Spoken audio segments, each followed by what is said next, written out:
नाजरीन, शाम इस वक्त जल रहा है और लाखों मुसलमान शाम में कई सालों से लगी हुई आग में झुलस चुके हैं। कौन है इस सारी सूरत हाल का जिम्मेदार? एक ऐसा शख्स जो निकला तो डॉक्टर बनने था मगर बनकर डिक्टेटर आया। वो जिसकी कमजोर पॉलिसियों की वजह से आज मुल्क शाम बिस्तरे मर्ग पर है। पूरे मुल्क शाम का अकेला मुतलकल अनान वारिस, जिसको विरासत में अंबिया की सरजमीन मुल्क शाम मिला।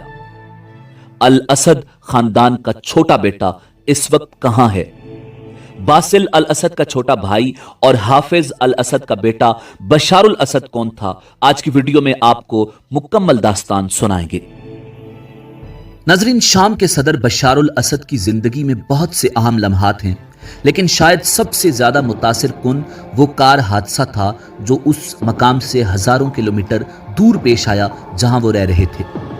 बशारुल असद को इब्तदाई तौर पर अपने वालिद से विरासत में इक्तदार संभालने के लिए तैयार नहीं किया गया था। यह सिलसिला 1994 के अवाइल में दमिश्क के करीब एक कार हादसे में उनके बड़े भाई बासिल की मौत के बाद शुरू हुआ। उस वक्त बशार लंदन में अमराज चश्म की तालीम हासिल कर रहे थे। बासिल की मौत के बाद छोटे भाई को शाम में इक्तदार के वारिस के तौर पर तैयार करने के मंसूबे बनाए गए। बाद में उन्होंने एक जंग के जरिए मुल्क की कयादत की, एक ऐसी जंग जिसमें लाखों जानें गईं और लाखों अफराद बेघर हुए। बशारुल असद 1965 में हाफिज अल असद और अनीसा मखलूफ के यहां पैदा हुए। उनकी पैदाइश एक ऐसे वक्त में हुई जब शाम, मशरिक वुस्ता और यहां तक के दुनिया के दीगर हिस्सों में बड़ी तब्दीलियां देखने में आईं। उस वक्त अरब कौम परस्ती ने जमाल अब्दुल नासिर की सदारत के साथ बहुत से ममालिक बिलखुसूस मिस्र की इलाकाई सियासत को मुतासिर किया था। मिस्र और शाम 1958-1961 के दरमियान मुख्तसर मुद्दत के इत्तेहाद की नाकामी के बाद बास पार्टी ने इक्तदार पर कब्जा कर लिया था और अरब कौम परस्त नारों को फरोग दिया जा रहा था। उस वक्त बेशतर अरब ममालिक की तरह शाम में भी जमहूरी हुकूमत नहीं थी और वहां कसीरुल जमाती इंतखाबात नहीं हुए थे, लेकिन इसकी माशी पॉलिसियां बुनियादी तौर पर महरूम समाजी तबकात के हक में थी। अलवी बरादरी, जिससे असद खानदान का ताल्लुक है, यह शाम के सबसे महरूम तबकात में शुमार होती थी और माशी मुश्किलात ने इसके बहुत से अरकान को शामी फौज में शामिल होने पर मजबूर किया। नाजरीन, हाफिज अल असद एक फौजी अफसर और बास पार्टी के कट्टर हामी के तौर पर मशहूर हुए और फिर 1966 में वो वजीर दिफा बने। हाफिज अल असद ने इक्तदार को मुस्तहकम किया और 1971 में सदर बन गए। ये ओहदा वो 2000 में अपनी मौत तक बरकरार रखे रहे। ये लंबी उम्र शाम की आजादी के बाद की तारीख में काबिल जिक्र थी, जिसने फौजी बगावतों का एक सिलसिला देखा था। नाजरीन, हाफिज अल असद ने 1970 तक अपनी ताकत को मुस्तहकम किया और 1971 में वो सदर बन गए और उस ओहदे पर 2000 तक वो बरकरार रहे। शाम की आजादी के बाद की तारीख, जिसमें कई बगावतें भी शामिल हैं, ऐसे में उनका 3 दहाइयों तक इक्तदार में रहना इंतहाई गैर मामूली समझा जाता है।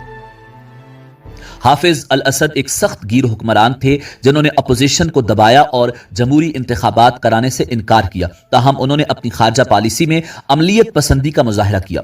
सोवियत यूनियन के साथ इत्तेहाद करने के बाद फिर 1991 में उन्होंने खलीज फारिस की जंग में अमरीकी क़यादत वाले इत्तेहाद में शमूलियत इख्तियार की। उन हालात में बशारुल असद ने सियासत और फौज से दूर एक मुख्तलिफ रास्ता चुना जो सियासत और अस्करियत पसंदी से कोसों दूर था। उन्होंने तिब में अपना करियर बनाने का फैसला किया। दमिश्क यूनिवर्सिटी से ग्रेजुएशन करने के बाद वो 1992 में लंदन के वेस्टर्न आई हॉस्पिटल में अमराज चश्म में महारत हासिल करने के लिए बरतानिया चले गए। लंदन में ही बशार अपनी अहलिया अस्मा फवाज अल अखरस से मिले। अस्मा किंग्स कॉलेज लंदन में कंप्यूटर साइंस की तालीम हासिल कर रही थी और बाद में उन्हें हार्वर्ड यूनिवर्सिटी में MBA प्रोग्राम में दाखिला मिल गया। ताहम उनकी जिंदगी ने जल्द ही एक मुख्तलिफ मोड़ लिया। बशार हाफिज अल असद के दूसरे बेटे थे और उनकी जिंदगी अपने बड़े भाई बासिल के साये में गुजरी थी।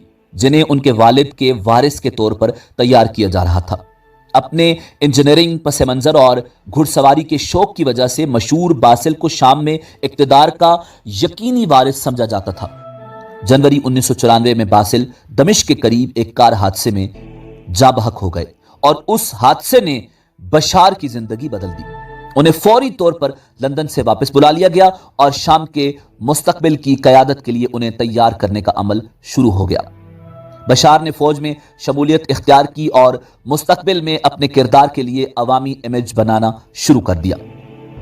हाफिज अल असद की वफात जून 2000 में हुई। उनकी मौत के फौरी बाद 34 साला बशार को फौरी तौर पर सदर मुकर्रर कर दिया गया। शाम में चूंकि सदारत के लिए उम्र की हद कम अज कम 40 साल थी, इसलिए उनका इक्तदार शाम के आइन में तरमीम के बाद ही मुमकिन हो सका। बशार अल असद ने हलफ उठाने के बाद एक नया सियासी लहजा इख्तियार करते हुए शफाफियत, जमहूरियत, तरक्की, जिद्दत, एहतिसाब और इदाराजाती सोच को अपनाने की बात की। इक्तदार में आने के चंद माह बाद बशार ने अस्मा अल अखरस से शादी कर ली। उनके 3 बच्चे हैं जिनके नाम हफीज, जैन और करीम हैं। पहले पहल सियासी इस्लाहात और मीडिया की आज़ादी के बारे में बशार के ख्यालात ने बहुत से शामियों में उम्मीद की किरण जगाई। उनकी अहलिया अस्मा की मगरिब से आला तालीम और बशार के कायदाना अंदाज ने एक नए और उम्मीद अफजा दौर का आगाज किया। शाम में बहस मुबाहिसे और इजहार राय की निस्बतन आज़ादी का एक मुख्तसर सा दौर आया जिसको दमिश्क स्प्रिंग का नाम दिया गया। ताहम 2001 से सिक्योरिटी फोर्सेज ने एक बार फिर हिज़्ब इख्तिलाफ की आवाज को दबाना शुरू किया और मुखालिफिन की गिरफ्तारियां अमल में आने लगी। बशार ने महदूद पैमाने पर इक्तिसादी इस्लाहात मुतारिफ कराई जिन्होंने निजी शोबे की हौसला अफजाई की। ताहम उन इस्लाहात ने बशार अल असद के कजन रामी मखलूफ जैसे लोगों के असर रसूख और ताकत को मजबूत किया। मखलूफ ने एक बहुत बड़ी इक्तिसादी सल्तनत बनाई जिसे नाकिदीन बशार अल असद हुकूमत की दौलत और ताकत के इस्तेहकाम की एक मिसाल के तौर पर देखते हैं।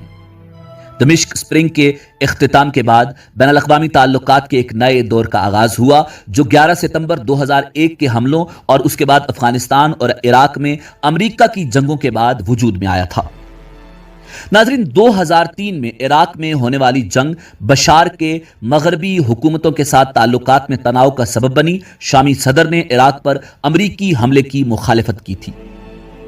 उनके उस अक़दाम ने इस ख्याल को तकवीयत दी कि बशार को खदशा था कि अमरीकी फौजी कार्रवाइयों का अगला हदफ शाम बनेगा और उनका अपना अंजाम सदाम हुसैन जैसा हो सकता है। नाज़रीन, दूसरी जानिब वाशिंगटन ने दमिश्क पर इल्जाम आयद किया कि वो अमरीकी कब्जे के मुखालिफ इराकी बागियों को हथियारों की स्मगलिंग को नजरअंदाज कर रहा है और साथ साथ इंतहा पसंद कुव्वतों को दोनों ममालिक के दरमियान तवील सरहद अबूर करने की इजाजत देने में मुलव्विस है।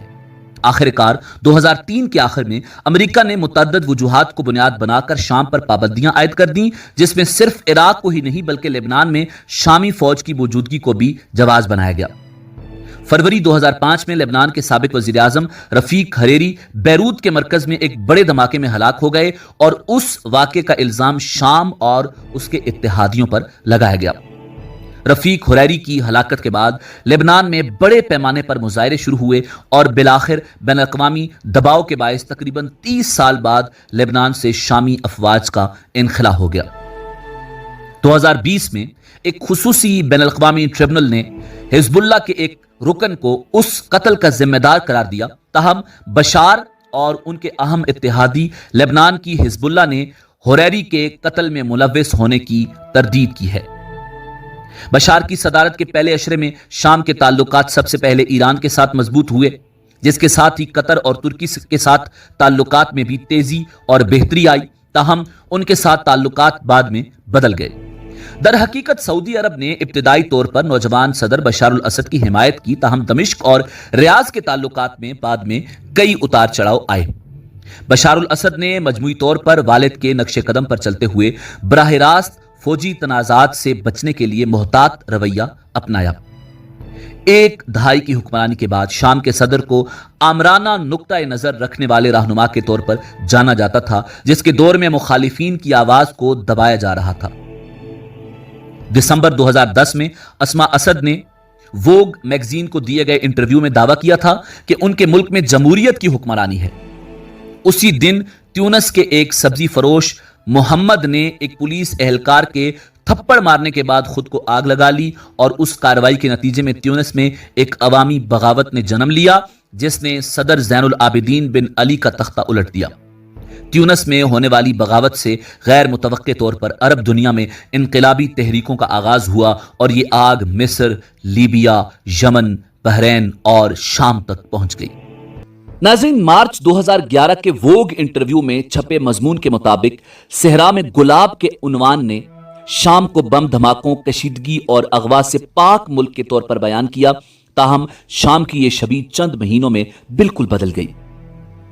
اس انٹرویو کو بعد میں ہٹا دیا گیا تھا۔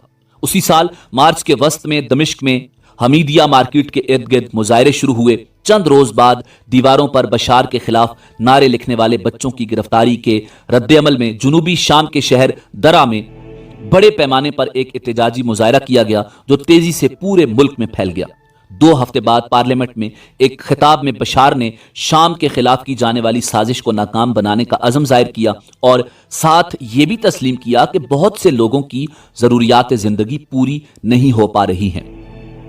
لیکن درہ میں مظاہرین پر سیکیورٹی فورسز کی فائرنگ نے احتجاج کو مزید بھڑکا دیا، اور آخر کار مختلف شہروں میں مظاہرین نے بشار الاسد کے استعفے کا مطالبہ کر دیا۔ حکومت نے ان مظاہروں کا جواب تشدد سے دیا اور ان میں غیر ملکی تراندازی کا الزام لگایا۔ چند ہی ماہ میں شام کے پرامن مظاہرے حکومتی فورسز اور اپوزیشن گروپوں کے درمیان مسلح تصادم میں بدل گئے، اور ان کا دائرہ پورے ملک میں پھیل گیا۔ تشدد اور تنازعات کا سلسلہ دراز ہوتا گیا، اور علاقائی تنازع میں بین الاقوامی طاقتیں بھی شامل ہو گئیں۔ اقوام متحدہ کے مطابق اس صورتحال سے متاثرین کی تعداد 10,000 سے بڑھ کر لاکھوں تک پہنچ گئی۔ روس، ایران اور کئی دوسرے ممالک وابستہ مسلح گروہ بشار الاسد کی افواج کے ساتھ حمایت میں، جبکہ ترکی اور خلیج فارس کے ممالک مخالف مسلح گروپوں کی حمایت کر رہے تھے۔ اگرچہ آغاز میں بشار الاسد کے خلاف مظاہرے آزادی اور جمہوریت کے نعروں اور مذہبی تقسیم کے بغیر شروع ہوئے تھے، لیکن پھر اس میں فرقہ وارانہ عنصر غالب آتا گیا۔ خطے کے دیگر ممالک کی مداخلت نے فرقہ وارانہ تقسیم کو مزید بڑھایا۔ اسلام پسند گروہوں نے علویوں کے خلاف دشمن کسا رویہ اختیار کیا، اور لبنان کی عسکریت پسند تنظیم حزب اللہ کی قیادت میں ایران کی وفادار شیعہ ملیشیا بشار الاسد کی حکومت کی حمایت میں شام منتقل ہو گئیں۔ اسی عرصے میں عراق میں ایک انتہا پسند گروہ ابھرا جس نے اسلامی قانون کی بہت سخت تشریح کی۔ اس گروہ کو دنیا نام نہاد دولت اسلامیہ یا داعش کے نام سے جانتی ہے۔ اس گروہ نے شام کی جنگ کو استعمال کر کے اس کے شہروں کو فتح کیا اور رقہ کو اپنا دارالحکومت منتخب کیا۔ اگست 2013 میں دمشق کے قریب حزب اختلاف کے زیر قبضہ علاقے غوطہ میں کیمیائی حملے میں سینکڑوں افراد ہلاک ہو گئے تھے۔ مغربی ممالک اور شامی حکومت کے مخالف گروہوں نے اس حملے کا ذمہ دار بشار الاسد حکومت کو ٹھہرایا۔ ناظرین، دمشق نے حملے میں ملوث ہونے کی سختی سے تردید کی، تاہم بین الاقوامی دباؤ اور دھمکیوں کے تحت اپنے کیمیائی ہتھیاروں کے ذخائر کو ختم کرنے پر رضامندی ظاہر کی۔ اس کے باوجود بھی شام میں جنگ کی سختیاں کم نہیں ہوئیں اور کیمیائی حملوں سمیت دیگر مظالم جاری رہے۔ اقوام متحدہ کے کمیشن نے تمام فریقوں پر قتل، تشدد اور ریپ سمیت جنگی جرائم کا الزام لگایا۔ ایک موقع پر یوں لگتا تھا کہ اسد حکومت ختم ہونے کے دہانے پر ہے اور ملک کے بڑے حصوں پر کنٹرول کھو چکی ہے، لیکن 2015 میں روس کی براہ راست مداخلت نے بشار الاسد کی حکومت کو اہم علاقوں پر دوبارہ قبضہ لینے میں مدد کی۔ 2018 اور 2020 کے درمیان علاقائی اور بین الاقوامی معاہدوں کے نتیجے میں پیدا ہونے والی صورتحال سے حکومتی فورسز نے شام کے زیادہ تر حصے پر کنٹرول واپس لے لیا، جبکہ اسلام پسند اپوزیشن گروہ اور کرد ملیشیا شمال اور شمال مشرق میں علاقوں پر قابض رہے۔ ان معاہدوں سے بشار الاسد کی خود اعتمادی میں اضافہ ہوا۔ بغاوت کے آغاز سے عرب دنیا کے ساتھ خراب تعلقات کے باوجود آہستہ آہستہ عرب سفارتی حلقوں میں شام کی واپسی ہو گئی۔ اس واپسی کی علامت 2023 میں عرب لیگ میں شام کی دوبارہ شمولیت تھی۔ عرب ممالک نے دمشق میں اپنے سفارت خانے دوبارہ کھولنے اور شام کے ساتھ تعلقات کو معمول پر لانا شروع کر دیا۔ बशार अल असद के इक़्तिदार के तीसरे अशरे में शाम में शदीद इक्तिसादी बहरान था, ताहम इसके बावजूद वो अपनी हुक्मरानी के सबसे बड़े चैलेंज से बचते दिखाई दे रहे थे। बरसों के खूनरेज तसादुम के बाद ऐसा लगता था कि मशरक़ वुस्ता अब निस्बतन पुरसुकून होने के धाने पर है, लेकिन अक्टूबर 2023 में हमास ने इसराइल के खिलाफ अचानक हमला किया, जिसके नतीजे में गजा जंग शुरू हुई, जो तेजी से फैलकर लेबनान तक जा पहुंची, जहां बशार अल असद की इत्तेहादी हिजबुल्लाह मौजूद थी। नाज़रीन, उस तनाज़े ने हिजबुल्लाह को भारी नुकसान पहुंचाया और उसके कई बड़े रहनुमा मारे गए, जिनमें हिजबुल्लाह के रहनुमा हसन नसरुल्लाह भी शामिल हैं। लेबनान में जंगबंदी को कबूल करने के बाद दुनिया की तवज्जो तेजी से शाम की तरफ मबजूल हो गई। उसी दिन जब लेबनान में जंगबंदी कायम हुई, शाम के हिज़्ब इख्तिलाफ के ग्रुपों ने इस्लामी ग्रुप हयत तहरीर अश-शाम की क़यादत में अचानक हमला किया और हल्ब शहर पर कब्जा कर लिया। उन्होंने तेजी से पेशकदमी की और हमा शहर पर कब्जा कर लिया और फिर हमस और दमिश्क पर भी काबिज हो गए। दमिश्क चूंकि दारुल खिलाफा था, इसलिए बशार अल असद को यह मालूम हो गया था कि अब उनकी हुकूमत का खात्मा और उनका कत्ल करीब है। उसी दौरान बशार अल असद ने फौरी तौर पर रूस से राब्ता किया और रूस से अजाइलम लेकर रूस फरार हो गए। अब शाम के हालात मजीद खराब हो चुके हैं। पूरे मुल्क में बशार अल असद के मुजस्मों और उनके वालिद के मुजस्मों को गिराया जा रहा है और उन पर पेशाब किया जा रहा है।